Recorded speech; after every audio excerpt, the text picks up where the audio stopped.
आवाज आ रही है? ठीक है। सबसे पहले तो इस क्वेश्चन का जो तूने बोला है, let A one A two different from the one and N, one और एन के इक्वल नहीं है फिर, और ये रिलेशन होल्ड हो रहा है, तो मुझे एस की वैल्यू ये दे रखी है। तो अगर तूने इन दोनों को सेपरेट कर लिया होगा नहीं, जैसे ये ए वन क्यूब, मुझे ये निकालना है ना, तो मुझे दिख रहा है ना कि अगर मैंने एलसीएम ले लिया, सॉरी, इन दोनों को अगर सेपरेट किया तो क्या आ जाएगा, एक term A I square minus A I square upon one minus A.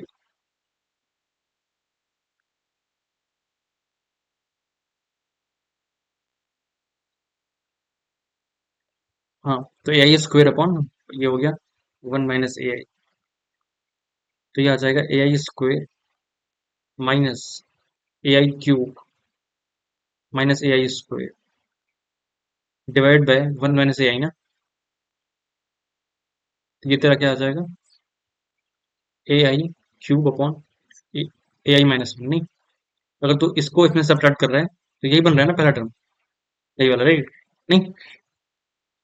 Hello अक्षर, ऐसे ही किया था, तो एस इक्वल टू 900 नहीं। अब मुझे ब्रेक करना है इसको दो पार्ट में, टू इंटीजर्स। तो तेरे को नहीं पता कैसे ब्रेक करते हैं? जैसे 900 को अगर तेरे को ब्रेक करना है, तो तेरे को पता है कोई कोई भी अगर नंबर लेट से एन है, नौ नौ उसको तो गोली मार, लाइक अगर कोई भी नंबर होता है तो उसको ऐसे दो पार्ट में स्प्लिट करते हैं।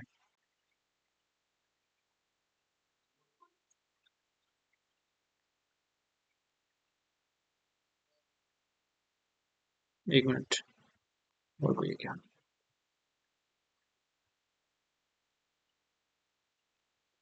ठीक है। जैसे 900 है ना, तो अगर नंबर, इसमें दो केसेस होते हैं। अगर नंबर परफेक्ट स्क्वायर है, जैसे मुझे बेसिकली इन दोनों का सेपरेट किया तो ये क्रिएट हो गया।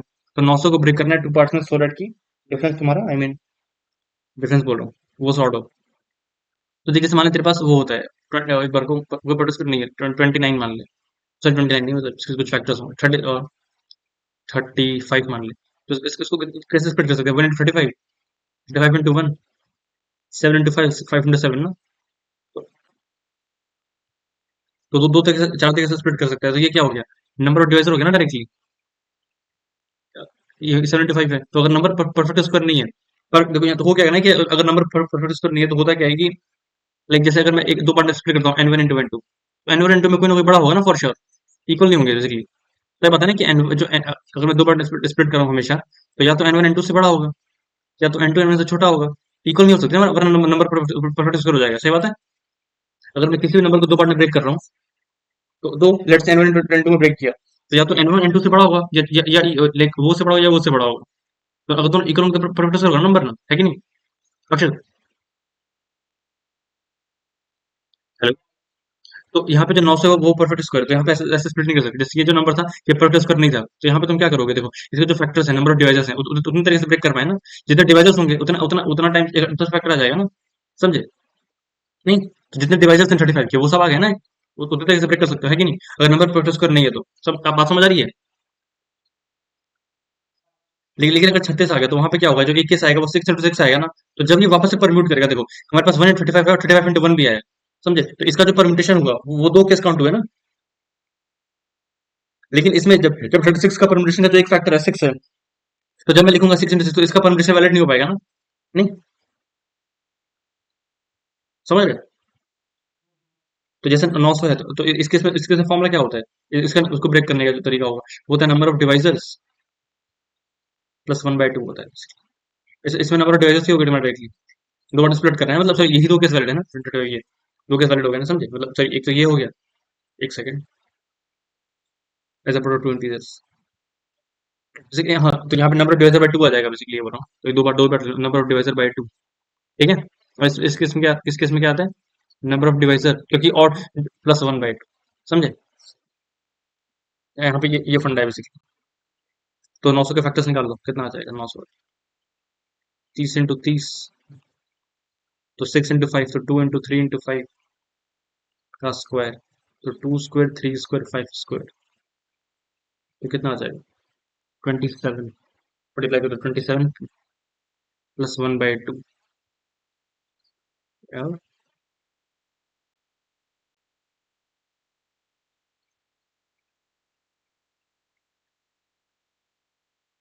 ऑप्शन में नहीं है।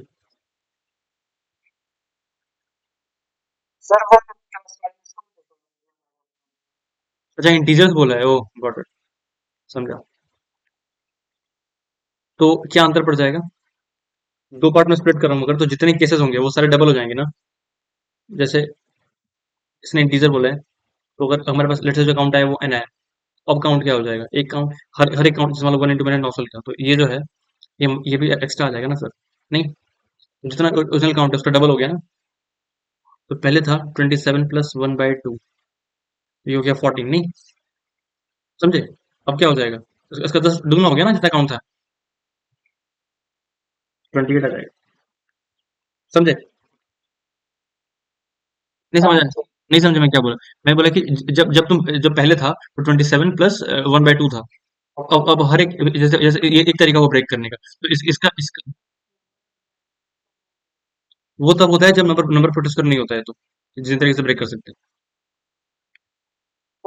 और इसका प्लस 1/2 होता है, तो हर जैसे इसका 1/9 करस्पॉन्डिंग, इसका उल्टा वाला भी तो आ जाएगा, एक माइनस लगा के। तो इस दोनों हो गया ना टोटल काउंट, समझे ना? जैसे ये क्वेश्चन है अगर, हर्षद समझ गया ना वाला क्वेश्चन?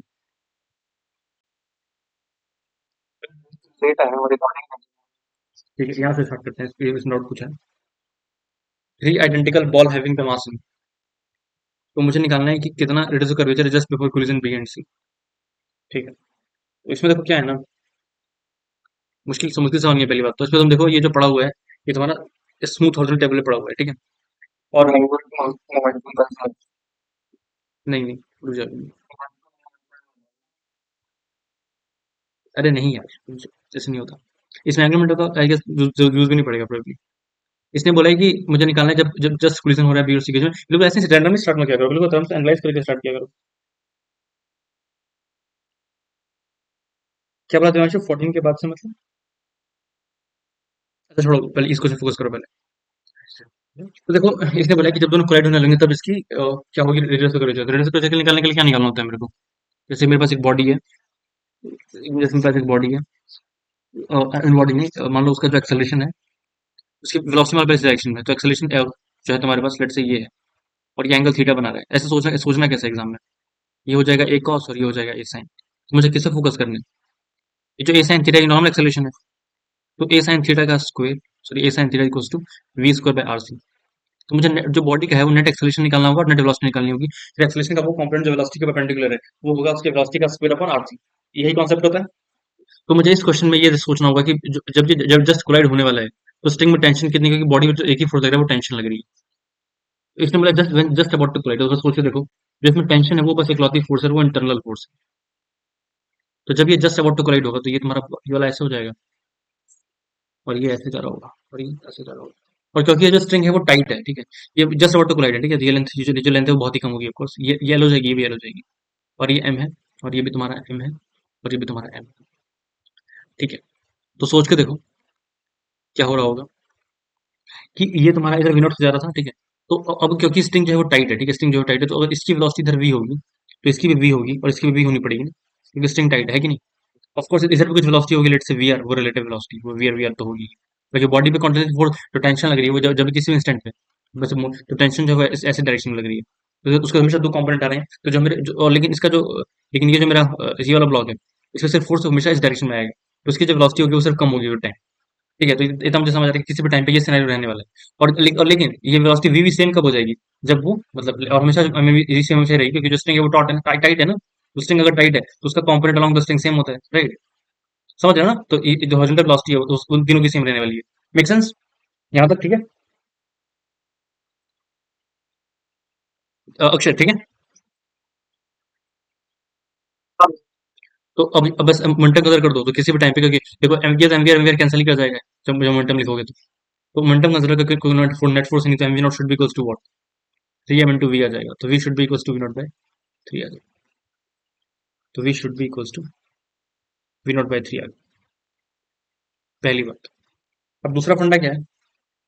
दूसरा ये है तुम्हारा कि तुम्हें किसी तरीके से ये वी आर पे निकालना पड़ेगा, ठीक है, और ये टेंशन भी निकालनी पड़ेगी, क्योंकि एक्सेलरेशन तुम्हें निकालना है। तो तब सोच के देखो उसके लिए मुझे करना क्या पड़ेगा। जैसे ये जो तुम्हारा ब्लॉक है, ये ऐसे ये आप अब से इसको देखूंगा तो ये ऐसा जिसकी परपेंडिकुलर होगा, क्योंकि इसकी वेलोसिटी ऐसे होने वाली है ना वी आर, और इसकी वी है, और इसकी भी ऐसे वी है। तो अगर मैं इसके फ्रेम में चला जाऊँ, इस वाले एम मास के फ्रेम में चला जाऊँ, तो इस पे टेंशन ऐसे, इस पे टेंशन ऐसे लग रही है। और ये जो है एक्सेलरेटेड फ्रेम हो गया ना। देख रहे हैं, अगर इसके रिस्पेक्ट में इसकी पास जो वेलोसिटी है वो परपेंडिकुलर है वी आर डायरेक्शन, इस डायरेक्शन में वी आर, नहीं इधर है ना वी आर। तो अगर मैं इसके फ्रेम में चला जाऊँ तो क्या कहूंगा, इसके फ्रेम में ये इसका रिलेटिव वाला तो कॉम्पोनेंट ही बस रहेगा जो कि वी आर है। नहीं, तो इस पे जो नेट फोर्स लग रहा है वो क्या लग रहा है, टी प्लस इसका एक्सेशन कितना होगा इस डायरेक्शन में, टी बाय एम। जब इसमें चला गया तो सूडो फोर्स लगाना पड़ेगा इस डायरेक्शन में, तो वो जाएगा T by M into M. तो T plus T by M. हाँ,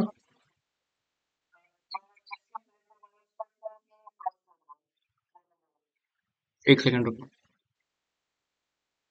ओह सॉरी, हाँ, माय माय मिस्टेक। इस पर टोटली लग रहा होगा ना, ठीक है।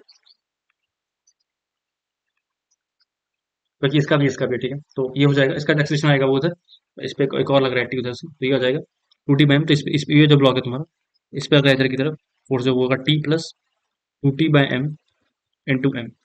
और इसकी तो इधर की तरफ वी आर है, और ये वाला कॉम्पोनेंट वैनिश हो गया ना, वी वी नहीं, रिलेटिव वेलोसिटी राइट।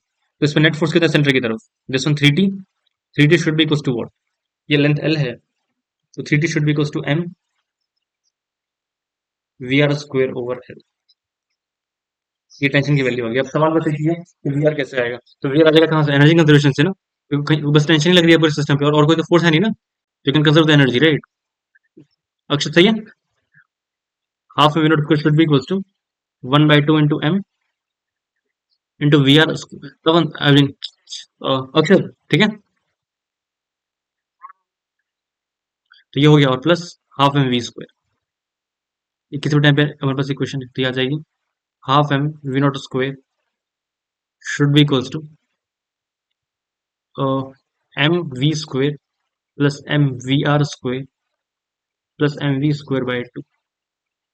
तो वी है वी नॉट बाई थ्री के इक्वल, यहाँ से आ जाएगा one by two into M V not square should be three by two into M into V not square by nine plus M V R square. यहाँ से आ जाएगा ये cancel, M V not square by two into one, ये cancel, one minus, one minus,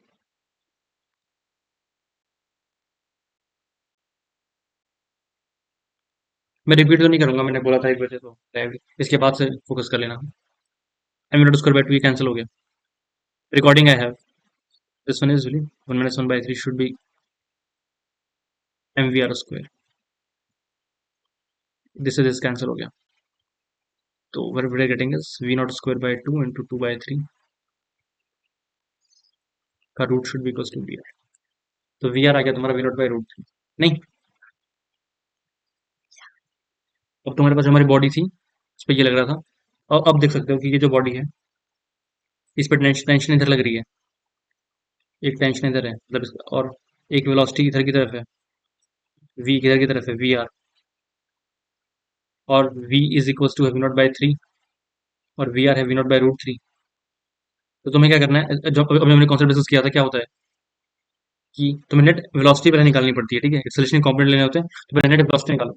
तो V not by three इधर है और V not by root three इधर है, नेट वेलोसिटी किधर होगी, नेट वेलोसिटी कुछ इधर होगी, और एक्सेलरेशन होगा वो। तो पहले एंगल देख सकते हो, ये वी नॉट बाई थ्री है और ये V not by root three है। तो ये जो एंगल आएगा वो कितना आएगा, लेट्स सी थीटा है।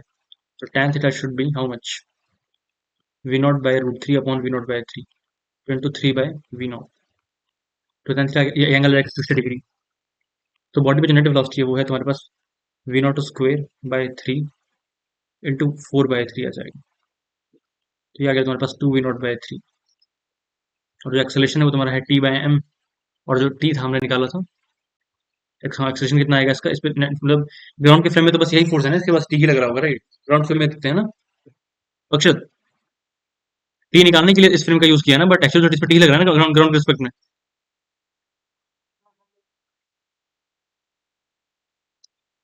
तो फिर यहाँ पे हो जाएगा तुम्हारे पास, तो इसका एक्सेलेरेशन इधर आ जाएगा टी बाई एम।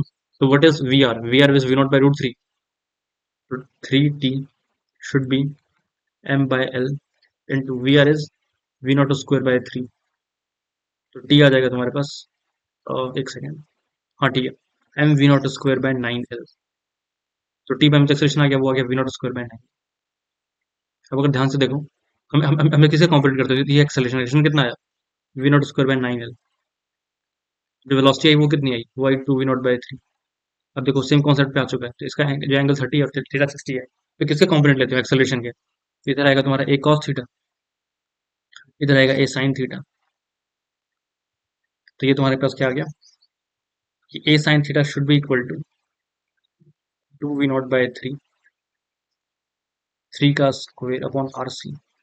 अब सब तुम्हें पता है, A is V not square by 9 L, तो V not square by 9 L into sine V not square by 9 L into into okay into sine it is √3/2, that should be equals to 4v0 square by 9 RC।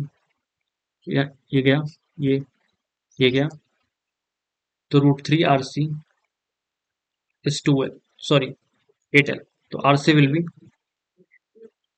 8L/√3। अगर मैंने calculation mistake नहीं है तो यही answer होगा of course, 8L/√3। तो that is what 8/√3 into length भी करने के लिए प्रॉपर दे रखी है 2√3, तो कितना 16 आ गया ना, रेजो करो, गॉट इट।